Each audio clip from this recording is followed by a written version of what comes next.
প্রিয় শিক্ষার্থীবৃন্দ, আজকের ক্লাসে তোমাদের সবাইকে অনেক স্বাগত জানাচ্ছি। আশা করছি তোমরা সবাই অনেক ভালো আছো। আর তোমাদের সাথে আছি আমি চৌধুরী রাশেদুল নবী, সহকারী অধ্যাপক, বাংলা বিভাগ, ঢাকা কলেজ। বাংলা অনার্স প্রথম বর্ষের কোর্স নাম্বার 1003 এই কোর্সটিতে এর আগের যে ক্লাসগুলো হয়েছে তারই ধারাবাহিকতায় আজকে আমরা শব্দ নিয়ে আলোচনা করব। শব্দের উৎপত্তিগত শ্রেণীবিভাগ, গঠনগত শ্রেণীবিভাগ, এই বিষয়গুলো আমরা দেখব। পাশাপাশি আরেকটি ছোট্ট বিষয় আছে, সমার্থক শব্দ। এই সমার্থক শব্দ নিয়ে আমরা আলোচনা করব। আমরা কিন্তু এর আগের ক্লাসে একদম শুরুর দিকে একাধিকবার আলোচনা করেছি যে শব্দ কি। কারণ শব্দ তো একটা খুব গুরুত্বপূর্ণ বিষয়। শব্দ থেকেই তো আসলে আমরা মনের ভাব প্রকাশ করি, অর্থাৎ ভাষার উৎপত্তি হয়।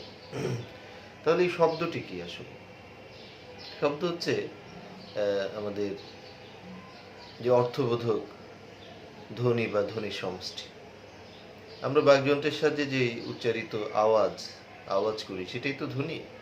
আর সেই ধ্বনি যখন অর্থবোধক হয়, একটি ধ্বনি বা একাধিক ধ্বনি মিলে সেই ধ্বনি বা ধ্বনি সমষ্টিকে আমরা শব্দ বলি। অনেকে বলেন বর্ণ বা বর্ণ সমষ্টি। বিষয়টা কিন্তু একই হয়, কারণ ধ্বনিকেই যখন আমরা আবার লিখিত আকারে প্রকাশ করি তখন আমরা তাকে বলি বর্ণ। তাহলে শব্দ হচ্ছে অর্থবোধক ধ্বনি বা ধ্বনির সমষ্টি। এই শব্দগুলোকে বাক্যে প্রয়োগের মধ্য দিয়ে আমাদের ভাষার ব্যবহার আমরা করে থাকি। তো অনেকে আমরা কিন্তু একটা বিষয়, এই যে পদ এবং শব্দের মধ্যে পার্থক্য কি? পদ এবং শব্দের মধ্যে পার্থক্যটি এটাও সুস্পষ্ট একটি পার্থক্য আছে। শব্দই যখন বাক্যে ব্যবহৃত হয় আমরা তখন তাকে পদ বলি। যেমন ধরা যাক যে রহিম ভালো ছাত্র, এই যে একটি বাক্য আছে, যে বাক্যটির মাধ্যমে আমরা আমাদের মনের ভাবকে প্রকাশ করেছি। এখন এখানে এই যে রহিম ভালো ছাত্র, তিনটি শব্দ দিয়ে এই বাক্যটি গঠিত হয়েছে। তো এই তিনটি শব্দই এখানে এক একটি পদ। তাহলে যখন আমরা শব্দকে বাক্যে পরিণত করব তখন তাকে আমরা পদ বলি। তাহলে পদের সংজ্ঞাটা কি দাঁড়াচ্ছে? বাক্যে ব্যবহৃত প্রত্যেকটি শব্দ এক একটি পদ। অনেকে যেটা বিভ্রান্ত হয় সেটা হলো যে পদ তাহলে যখন আলাদা থাকে তাহলে কি সে পদ না? যেমন আমরা যদি বলি যে ভালো, তাহলে আমরা তো তাকে বলছি সে একটা বিশেষণ পদ। তো বাক্যে ব্যবহৃত না হয়েও তো শব্দটিকে আমরা পদ বলি। হ্যাঁ, বাক্যে ব্যবহৃত না হলে আমরা শব্দকে পদ বলতে পারি। সেই ক্ষেত্রে আমাদের আরেকটি সংজ্ঞাকে একটু মনে রাখতে হবে, সেটা হচ্ছে বিভক্তিযুক্ত শব্দ মাত্রই পদ। পদের সাথে যখন বিভক্তি যুক্ত হয় তখন আমরা তাকে পদ বলি। আমরা বলি যে চায়ের, এই যে চার সাথে এর যুক্ত হয়েছে, এটা একটা বিভক্তিযুক্ত পদ। তো এই যে ভালো যেটা তুমি বলছো সেখানেও কিন্তু প্রথমা বিভক্তি আছে, শূন্য বিভক্তি। তাহলে এই যে বিভক্তিযুক্ত শব্দ মাত্র, তাহলে আমরা কিন্তু দুইভাবে পদের সংজ্ঞা দিতে পারি। একটি হচ্ছে যে বাক্যে ব্যবহৃত প্রত্যেকটি শব্দই এক একটি পদ, আর একটি হচ্ছে বিভক্তিযুক্ত শব্দ মাত্রই পদ। তো আমাদের আজকের আলোচনার যে শব্দ নিয়ে আমরা বেশ একটু আলোচনা করব, তো শব্দের শ্রেণী বিভাগকে আমরা এখন দেখতে চাই। শব্দ তো কি সেটা আমরা জানি, তবুও আমরা আরেকবার আলোচনা করে নিলাম যে শব্দ হচ্ছে অর্থবোধক ধ্বনি বা ধ্বনির সমষ্টি। তো আমরা এই যে শব্দগুলো আছে আমরা দেখি যে শব্দগুলোকে বিভিন্ন দৃষ্টিকোণ থেকে ভাগ করা যায়। যদি উৎপত্তিগত দৃষ্টিকোণ থেকে দেখি যে শব্দগুলো কিভাবে উৎপত্তি হয়েছে, শব্দ কিন্তু পরিবর্তনশীল। মধ্যযুগে যে ধরনের শব্দ ব্যবহৃত হতো বা প্রাচীন যুগে যে ধরনের শব্দ ব্যবহৃত হতো, আধুনিক যুগে এসে কিন্তু সেই শব্দ পরিবর্তিত হয়ে অন্যরকম হয়েছে। এবং আমরা দেখব যে আরো নতুন নতুন শব্দ তৈরিও হচ্ছে। আবার তুমি দেখবে যে যে সংস্কৃত শব্দ ছিল সেই সব সংস্কৃত শব্দ যেমন হুবহু বাংলা এসেছে কিছু, আবার কিছু শব্দ পরিবর্তিত হয়ে অন্য রূপ ধারণ করে বাংলায় এসেছে। এভাবে শব্দের যে উৎপত্তি, সেই উৎপত্তিগুলো কিন্তু শ্রেণী বিভাগ করলে বিভিন্ন রকম হয়। তো এই উৎপত্তিগত শ্রেণী বিভাগ মানে শব্দগুলো কিভাবে বাংলা ভাষায় আসলো, এটি কিন্তু মূলত 5 ধরনের, এটা আমরা সবাই জানি। তৎসম, অর্ধ তৎসম, তদ্ভব, দেশি এবং বিদেশি। তবে এখানে যে একটা বিভ্রান্তি বা একটা মতানৈক্যের একটা বিষয় হয়, সেটা হলো যে আসলে আরো একরকম শব্দ আছে। এই 5 রকম ছাড়াও আরো এক ধরনের শব্দের উৎপত্তির কথা অনেকে বলে থাকেন। তো সেই জিনিসটি কি? সেটি হচ্ছে মিশ্র শব্দ। একটি ভাষার শব্দের সাথে আরেকটি ভাষার শব্দ মিলে এই মিশ্র শব্দ গঠিত হতে পারে। এখন সেটাকে কিন্তু অনেকে এই উৎপত্তিগত শ্রেণী বিভাগের মধ্যেই ধরছেন যে মিশ্র শব্দও কিন্তু এক ধরনের শব্দ, যেটি আসলে কি মিশ্রর মধ্য দিয়ে তো সে উৎপত্তি হয়েছে। যুক্তি আছে বিষয়টিতে। তো এই যে আমরা বলছি প্রধানত যে 5 প্রকার, তার মধ্যে প্রথমত আসে কি তৎসম শব্দ। তৎসম শব্দ জিনিসটা কি? আমরা এটা সবাই জানি। তৎসম হলো আসলে সংস্কৃত শব্দ। সংস্কৃত ভাষা থেকে যেই শব্দগুলো একেবারে অপরিবর্তিতভাবে বাংলা ভাষায় স্থান লাভ করেছে, কোনো পরিবর্তন হয়নি। সংস্কৃত বানানে যা ছিল, বাংলায়ও সেই একই হুবহু বানানে সেই শব্দগুলো রক্ষিত হয়েছে। এই যে রক্ষিত বলছি, এটা একটা সংস্কৃত শব্দ। এই শব্দগুলোকে আমরা বলছি সংস্কৃত শব্দ, মানে একদম অপরিবর্তিতভাবে বাংলা এসেছে, তার সমান, মানে সংস্কৃতের সমান, তৎসম। এরকম প্রচুর শব্দ আছে। যেমন আমরা যদি বলি চন্দ্র, চন্দ্র শব্দটাকে আমরা কিন্তু সংস্কৃত শব্দ। সূর্য শব্দটা, চন্দ্র শব্দটার যদিও আমাদের পরিবর্তিত রূপ আছে, কিন্তু সূর্য, নক্ষত্র, মানুষ, হরিণ, অনেক শব্দ আছে যেগুলো সংস্কৃত থেকে হুবহু বাংলা এসেছে। এবং বাংলা ব্যাকরণ আসলে সংস্কৃত ব্যাকরণ দ্বারা অনেক বেশি প্রভাবিত। ফলে বাংলা ভাষায় সংস্কৃত শব্দের যে সংখ্যা, সেটা কিন্তু একটা ব্যাপক সংখ্যায় আছে। তো এটা আমরা বুঝে গেলাম যে হুবহু যেটা এসেছে। অর্ধ তৎসমগুলো কি? অর্ধ তৎসম কিন্তু এটার নাম শুনলে বোঝা যাচ্ছে যে যেসব শব্দগুলো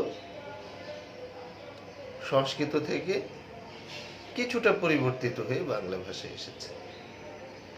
এই যে কিছুটা পরিবর্তন, আমরা কিন্তু সবাই এটা জানি যে অর্ধ তৎসমগুলো কি হয়েছে, সংস্কৃত থেকে কিছুটা অল্প পরিবর্তিত হয়ে বাংলায় এসেছে। যেমন ধরো যে গৃহিণী, যে সংস্কৃত শব্দ, সেটা অর্ধ তৎসমে এসে উচ্চারিত হয়েছে গিন্নি। নিমন্ত্রণ, যে সংস্কৃত শব্দ, নিমন্ত্রণ শব্দটা আমরা ব্যবহার করি, এটা অর্ধ তৎসমে হয়েছে নেমন্তন। এখন প্রশ্নটা দাঁড়ায়, এটা তো সবাই জানে আসলে যে অর্ধ তৎসম মানে তৎসম থেকে কিছুটা পরিবর্তন হয়ে এসেছে, কিন্তু এই পরিবর্তনগুলো হলো কেন বা কিভাবে,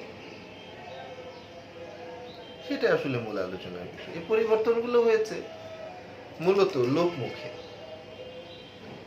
লোকমুখে পরিবর্তন হয়েছে। যেমন গৃহিণী শব্দটি, মানুষ গৃহিণী উচ্চারণ করাটা একটু কঠিন, একটু আয়াসসাধ্য, সেই জন্য সেটাকে সহজ করে মানুষের মুখে মুখে পরিবর্তিত হয়ে একটি রূপ ধারণ করেছে গিন্নি। এই যে পরিবর্তিত একটি সহজ রূপ, এটি কিন্তু আমাদের অর্ধ তৎসম। পরিবর্তিত যে হলো লোকমুখে, সেটা আমরা বুঝলাম, কিন্তু পরিবর্তনের কারণ কি? কারণ হলো যে একটু কঠিন ছিল সংস্কৃত শব্দগুলো, সেই কঠিন বিষয়টিকে কি করা হলো, মানুষ কিন্তু একটু সহজভাবে, যেহেতু উচ্চারণটা কঠিন লাগছে, সে তার মতো উচ্চারণ করতে গিয়ে পরিবর্তন করে ফেলেছে। এভাবেই কিন্তু অর্ধ তৎসম শব্দগুলো আসে। আর যেটাকে আমরা বলছি তদ্ভব, অনেকে আমরা কিন্তু অর্ধ তৎসম আর তদ্ভবের মধ্যে একটু বলা যায় যে বিভ্রান্তির সৃষ্টি হয়ে যায়। তদ্ভবগুলো কিন্তু অনেক বেশি পরিবর্তন হয়েছে, একেবারে বলা হয় যে অপভ্রংশের মধ্য দিয়ে পরিবর্তিত হয়ে বাংলায় এসেছে। অনেকে তদ্ভব শব্দগুলো এই যে এত বেশি পরিবর্তন যে একেবারে বাংলা রূপের মতো।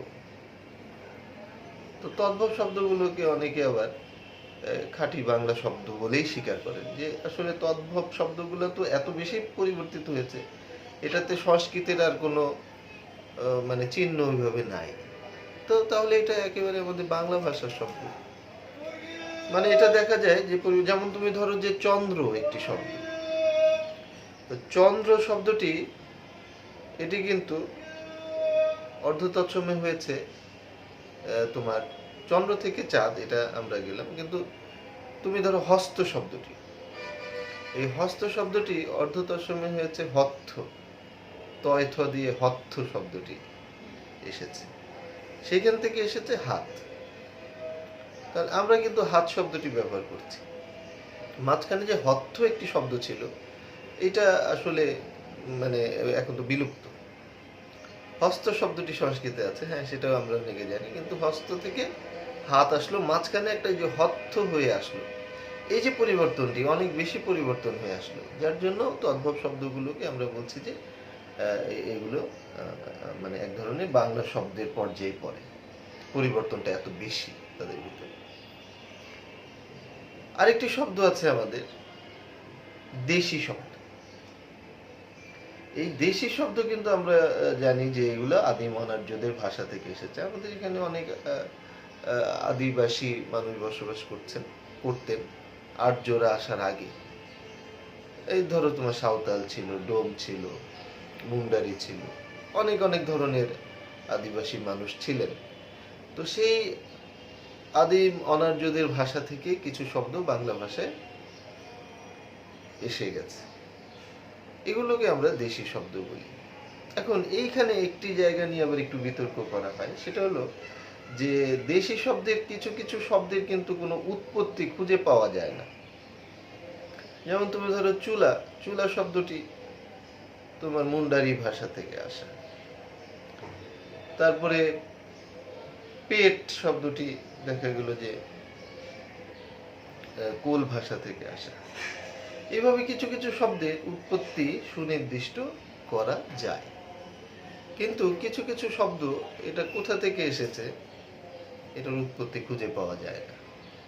তো সেগুলো কিন্তু দেশি শব্দের মধ্যে পড়ে, কারণ এত ক্ষুদ্র ক্ষুদ্র জনগোষ্ঠী ছিল, কোন জনগোষ্ঠীর ভাষা ছিল সেটা আসলে ওইভাবে ইতিহাসে লিপিবদ্ধ করা সম্ভব হয়নি, বা সেভাবে গবেষণা করে পাওয়া যায়নি। এটা একটা দুরূহ ব্যাপার। তো যার জন্য এইগুলাকে বলা, আবার অনেকে বলে অজ্ঞাত মূল শব্দ। অজ্ঞাত মূল মানে যার মূল খুঁজে পাওয়া যায় না। তো এই অজ্ঞাত মূলগুলাকেও কিন্তু আমরা দেশি শব্দের মধ্যে অন্তর্ভুক্ত করেছি। কিন্তু আমরা এটা একটা বেসিক বিষয় আছে যে দেশি শব্দগুলো আদিম অনার্যদের ভাষা থেকে রক্ষিত হয়েছে। ডাব, টোপর, তারপরে মুড়ি, ঝুড়ি, তেঁতুল, এই যে শব্দগুলো আছে আমাদের একেবারে নিত্য ব্যবহার্য শব্দগুলো, এগুলো কিন্তু আমরা দেশি শব্দ বলছি। তাহলে দেশি শব্দ সম্পর্কে আমাদের পরিষ্কার ধারণা হলো। আরেকটি শব্দ আমাদের আছে বিদেশি শব্দ। এখন বিদেশি শব্দ বলতে আমরা কাকে বুঝি? বাংলাদেশের বাইরের যে কোনো, এবং একটা জিনিস মনে রাখতে হবে, সংস্কৃত শব্দেরও বাইরে কিন্তু বিদেশি শব্দগুলো। বিদেশি শব্দ হচ্ছে আমাদের বাংলাদেশের বাইরের যে কোনো দেশের শব্দকে আমরা বিদেশি শব্দ বলি। সেটা হতে পারে ইংরেজি শব্দ, হতে পারে আরবি, ফার্সি, পর্তুগিজ বা হিন্দি, উর্দু, যে কোনো ভাষার শব্দই কিন্তু আমরা বিদেশি শব্দ বলি।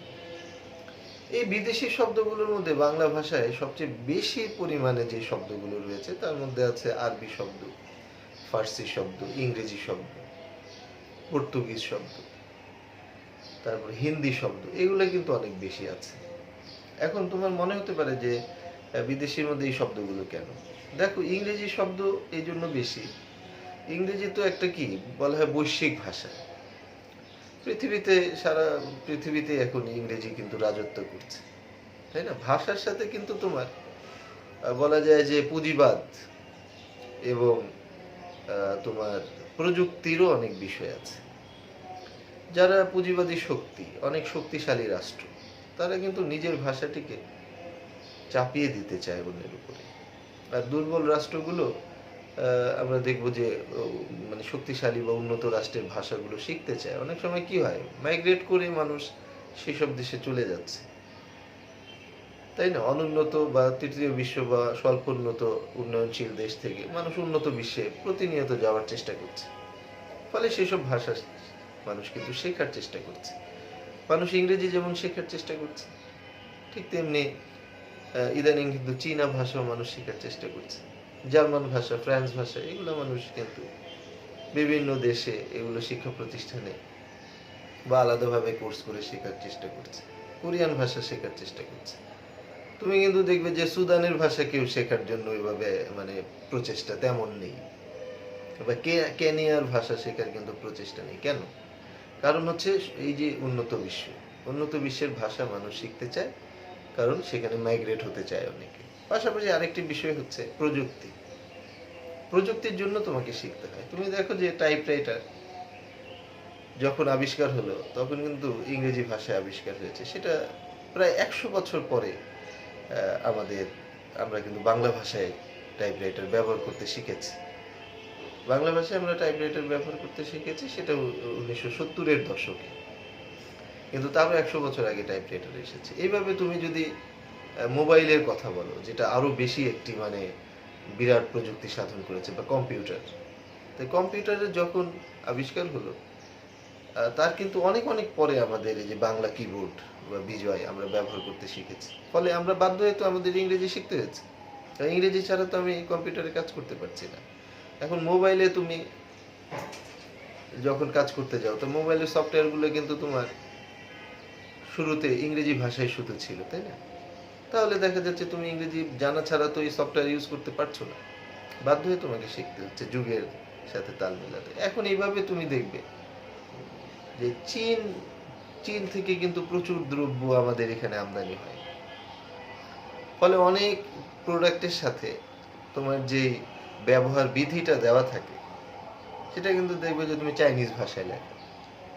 তাহলে কি করছে চীন? চিন্তা করছে যে আমরা একটা শক্তিশালী রাষ্ট্র, আমরা ইংরেজিতে কেন ট্রান্সলেট করে দেবো, আমাদের ভাষাতে আমরা দিয়ে রাখবো। সেই চাইনিজ ভাষা কিন্তু তুমি জানো না, ফলে ব্যবহার করাটা কঠিন হচ্ছে। ওই ম্যানুয়াল কিন্তু ব্যবহার করতে পারছো না। তো এই যে এইভাবে কিন্তু পুঁজিবাদের সাথে এবং বিশ্ব শক্তির সাথে, অর্থনৈতিক শক্তির সাথে, বা বলা যায় সামরিক শক্তির সাথে ভাষার একটি বিষয় রয়েছে। এভাবে বিদেশি ভাষাগুলো আমাদের দেশে কিন্তু এসেছে, ইংরেজি ভাষাটা অন্তত। কারণ উপমহাদেশে ব্রিটিশরা দীর্ঘদিন থেকে তারা রাজত্ব কায়েম করে রেখেছিল, শোষণ তারা করে রেখেছিল। আর এখন আমেরিকা বা ইউরোপিয়ান দেশগুলো যেহেতু ডমিনেট করছে অনেক অংশে, ফলে ইংরেজি ভাষার অবস্থানটা এখনো কিন্তু শক্তিশালীভাবে আছে। আর আরবির কথা যদি তুমি বলো, তাহলে আমাদের এই বাংলাদেশ, এটা হচ্ছে মুসলমান প্রধান দেশ, বেশিরভাগ মানুষই এখানে মুসলমান। ফলে আরবি শব্দগুলো কিন্তু বাংলা ভাষার সাথে অনেকাংশে প্রবেশ করেছে। ফার্সি শব্দটা কিভাবে আসলো? ফার্সি তো পারস্যের ভাষা, ইরানের। ফার্সি আসার কিন্তু প্রধান কারণ হচ্ছে আমাদের উপমহাদেশে যে শাসকরা ছিলেন, তারা কিন্তু অনেকেই ফার্সি ভাষার মানুষ ছিলেন। তুমি যদি আমাদের একেবারে শেষ স্বাধীন নবাব সিরাজউদ্দৌলার কথা বলো, তো সিরাজউদ্দৌলার নানা, তিনি কিন্তু মানে মাতামহ, তিনি আলীবর্দী খান। তো এই আলীবর্দী খান উনি ইরানের অধিবাসী ছিলেন।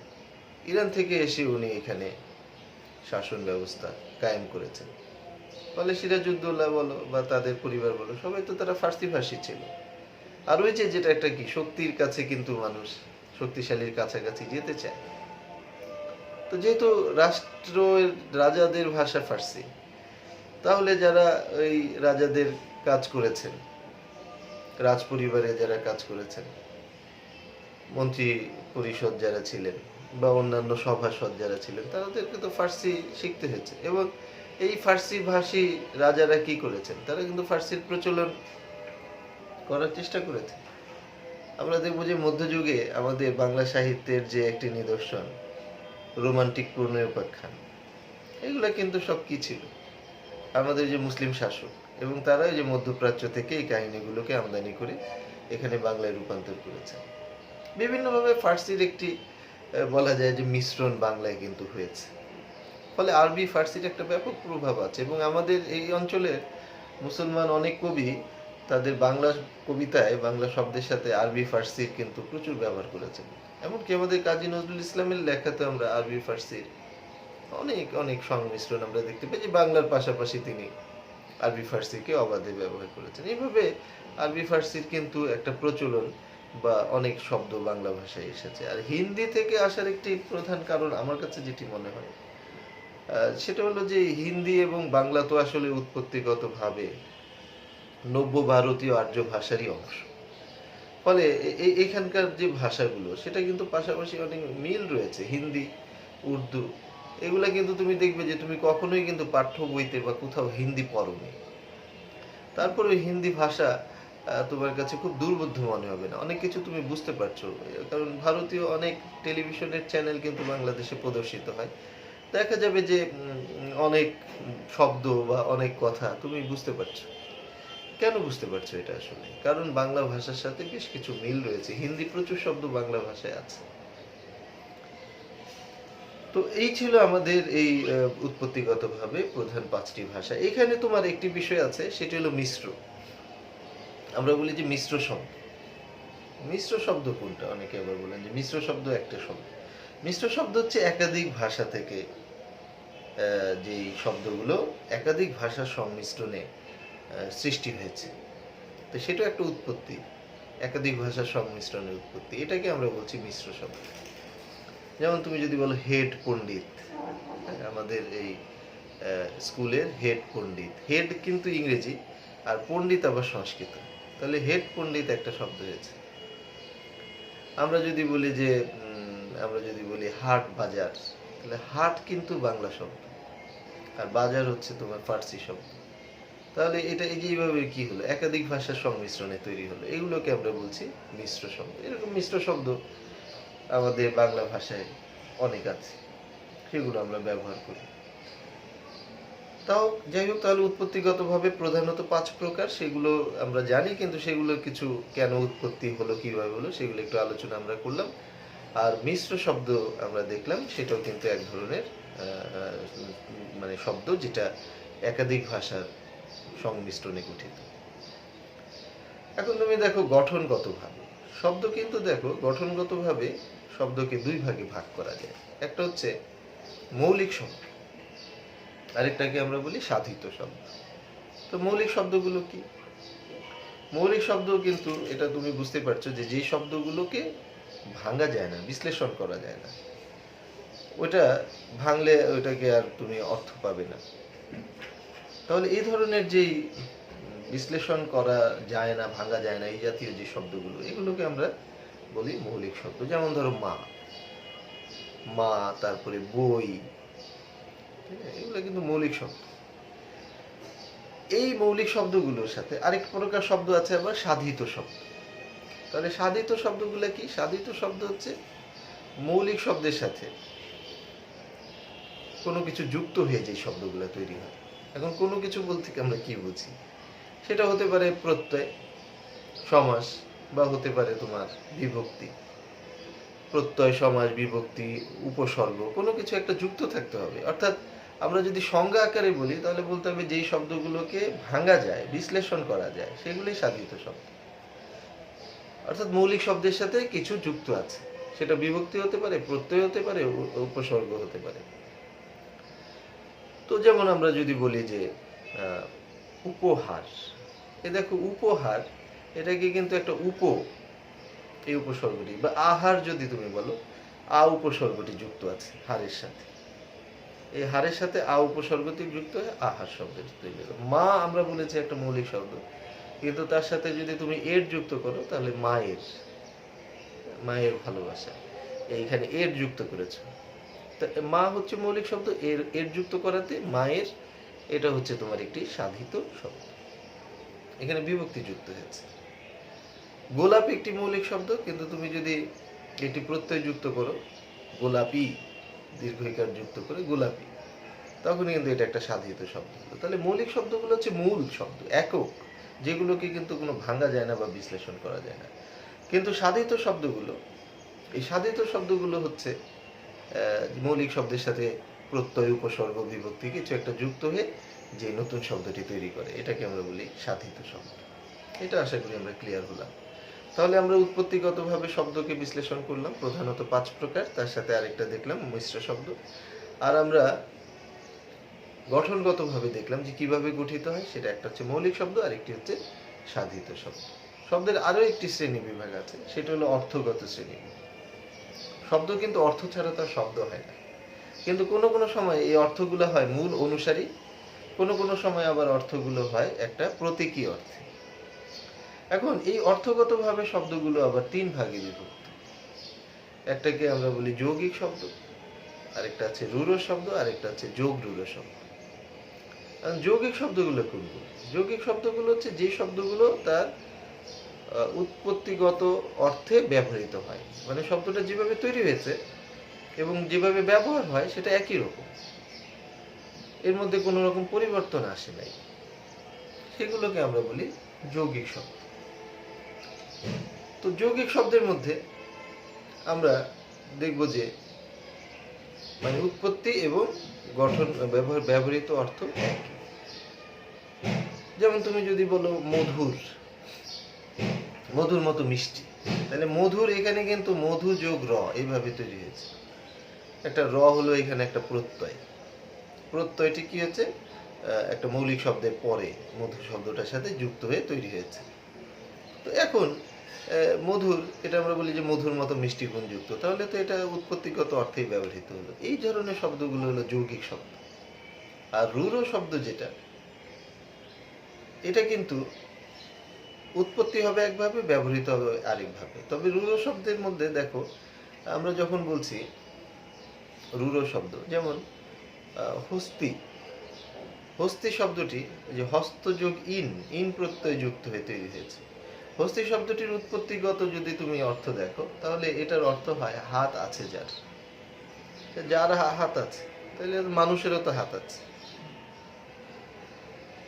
তো তাহলে মানুষকে কি হস্তি বলা যাবে না? হস্তি বললে তো আমরা একটা বিশেষ প্রাণীকে বুঝাই, হাতিকে বুঝাই। তাহলে যখন এটার উৎপত্তিগত অর্থ এবং ব্যবহারিক অর্থটা ভিন্ন হলো, তখন আমরা সেটাকে বলছি রূঢ় শব্দ। তবে রূঢ় শব্দের আরেকটি বিষয় হচ্ছে মনে রাখতে হবে, রূঢ় শব্দগুলো কিন্তু প্রকৃতি প্রত্যয় সাধিত হয়। এগুলো প্রকৃতি প্রত্যয় সাধিত হয় এবং প্রকৃতি প্রত্যয়ের অর্থে ব্যবহৃত না হয়ে এরা ভিন্ন অর্থকে গ্রহণ করে। আর রূঢ় শব্দের আরেকটা নাম আবার রূঢ়ি শব্দ, একই জিনিস, রূঢ় আর রূঢ়ি। কিন্তু তৃতীয় যে শব্দটি আমাদের আছে যোগ রূঢ় শব্দ, সেটা একটু খেয়াল করো। যোগ রূঢ় শব্দগুলো কিন্তু এটার উৎপত্তিগত অর্থ এবং ব্যবহারিক অর্থ ভিন্ন হয়। তাহলে রূঢ় শব্দের সাথে যোগ রূঢ় অর্থের একটা মিল আছে। অনেকে এখানে একটু ঝামেলা করে ফেলে যে রূঢ় শব্দ তো উৎপত্তিগত অর্থ ভিন্ন, ব্যবহারিক অর্থ ভিন্ন। যেমন আমরা বলছি হস্তি, উৎপত্তিগত অর্থ আর ব্যবহারিক অর্থ ভিন্ন। আবার যোগ রূঢ় শব্দ, সেটাও উৎপত্তিগত অর্থ এবং ব্যবহারিক অর্থ ভিন্ন। যেমন আমরা যদি বলি পঙ্কজ, পঙ্কে জন্মে যা, পঙ্কজ, তাহলে এখানে উৎপত্তিগত অর্থ এবং ব্যবহারিক অর্থ ভিন্ন। কিন্তু রূঢ় এবং যোগ রূঢ়ের মধ্যে পার্থক্য কি? রূঢ় এবং যোগ রূঢ়ের মধ্যে পার্থক্য হলো রূঢ় শব্দগুলো প্রকৃতি প্রত্যয় সাধিত, আর যোগ রূঢ় শব্দগুলো হবে সমাস সাধিত। এখানে কিন্তু এদের মূল একটি পার্থক্য আমরা লক্ষ্য করতে পারি। তো সমাস সাধিত কেমন? যেমন আমরা যে পঙ্কজ শব্দটি বলছিলাম যে পঙ্কে জন্মে যা, সেটা হচ্ছে পঙ্কজ। কিন্তু পঙ্কজ বলতে আমরা কিন্তু আসলে একটি কি পদ্ম ফুলকে বুঝাই। পঙ্কজ হচ্ছে পদ্ম ফুল। তো তাহলে এখানে আমরা দেখলাম যে এই আমাদের রূঢ় এবং যোগ রূঢ়র যে মূল পার্থক্যটা, রূঢ় হচ্ছে তোমার উৎপত্তিগত অর্থে ব্যবহৃত, রূঢ় হচ্ছে তোমার প্রকৃতি প্রত্যয় সাধিত শব্দ, আর যোগ রূঢ় হচ্ছে সমাস সাধিত শব্দ। যেমন আমরা যদি বলি যে তোমার ধরো একটি শব্দ যদি বলি বাঁশি, বাঁশ যোগ ই, তাহলে এটা প্রকৃতি প্রত্যয় সাধিত হলো। বাঁশি বললে আমরা কি এক ধরনের বাদ্যযন্ত্রকে বুঝাই, কিন্তু বাঁশি শব্দটির আবিধানিক অর্থ হলো বাঁশ দিয়ে তৈরি। এখন বাঁশ দিয়ে তো অনেক কিছুই তৈরি হতে পারে। বাঁশ দিয়ে একটা বুক সেলফ তৈরি হতে পারে, বাঁশ দিয়ে বাঁশের খাট তৈরি হতে পারে, বা সোফা তৈরি হতে পারে, তাই না? আসবাবপত্র তৈরি হতে পারে। আমরা তো বাঁশি বলি না তাকে, আমরা বলছি বাদ্যযন্ত্র যেটা বাজানো হয়। তাহলে দেখা যাচ্ছে যে এটা কিন্তু তোমার আমরা রূঢ় শব্দ বলছি কেন? কারণ এটা প্রকৃতি প্রত্যয় সাধিত। কিন্তু যেটা আবার সমাজ সাধিত এবং তোমার ওই মূল অর্থকে গ্রহণ না করে ব্যবহারিক অর্থ ভিন্ন হয়, সেটাকে আমরা বলছি আবার যোগ রূঢ়। যেমন এই যে প্রবীণ, প্রকৃষ্ট রূপে যিনি বীণা বাজাতে পারেন। তো এইভাবে কিন্তু আমরা দেখছি যে যোগ রূঢ়গুলোতে অর্থটি তোমার অর্থ মানে যেটা আমরা বলছি যে রূঢ় এবং যোগ রূঢ়র মধ্যে একটা মিল আছে, সেটা হলো উভয়ই কিন্তু আবিধানিক অর্থকে গ্রহণ না করে ব্যবহারিক অর্থ আলাদা অর্থে ব্যবহৃত হয়। কিন্তু অমিল বা পার্থক্যটা কোথায়? অমিল পার্থক্যটা হলো রূঢ় শব্দগুলো প্রকৃতি প্রত্যয় সাধিত আর যোগ রূঢ় শব্দগুলো সমাস সাধিত। ওইগুলো কিন্তু সমাসের মধ্য দিয়ে গঠিত। এটা হচ্ছে মূল পার্থক্য। এখন তাহলে শব্দের আমরা শ্রেণী বিভাগ তিনটাই আমরা কিন্তু করতে পারলাম। আমরা উৎসগতগুলো দেখলাম, অর্থগত শ্রেণী বিভাগ দেখলাম, গঠনগত শ্রেণী বিভাগ দেখলাম। আমাদের আরেকটি ছোট পদ কি সেটা আমরা দেখলাম। আমাদের এই অংশে আরেকটি ছোট্ট আলোচনা আছে, সেটা হলো সমার্থক শব্দ। এটা করে আমরা আজকের আলোচনা শেষ করব। সমার্থক শব্দ কি? সমার্থক শব্দ হচ্ছে সম অর্থ বিশিষ্ট শব্দ। আমরা দেখি যে একই শব্দে কিন্তু একাধিক সমার্থক শব্দ রয়েছে। যেমন আমরা যদি বলি মা, মায়ের কিন্তু সমার্থক শব্দ আছে জননী, জন্মদাত্রী, এই শব্দগুলো আছে। তাহলে এই যে শব্দগুলো একই শব্দের মধ্যে তোমার কি একাধিক যে প্রতিশব্দ, সেটাকে আমরা বলছি সমার্থক শব্দ। একই মানে সম অর্থ ব্যঞ্জক শব্দ, সেটাকে বলছি সমার্থক শব্দ। এখন তোমার মনে হতে পারে যে সমার্থক শব্দের প্রয়োজন কি? মা বললেই তো হচ্ছে, জন্মদাত্রী বা জননী এগুলা কি দরকার ছিল? শব্দগুলো কমিয়ে ফেললেই তো হয়। আসলে সমার্থক শব্দের প্রয়োজন যে মূল জায়গাটা, সমার্থক শব্দ কিন্তু ভাষাকে সমৃদ্ধ করে, ভাষার মধ্যে সৌন্দর্য আনে, ভাষার মধ্যে একটা ব্যঞ্জনা দান করে।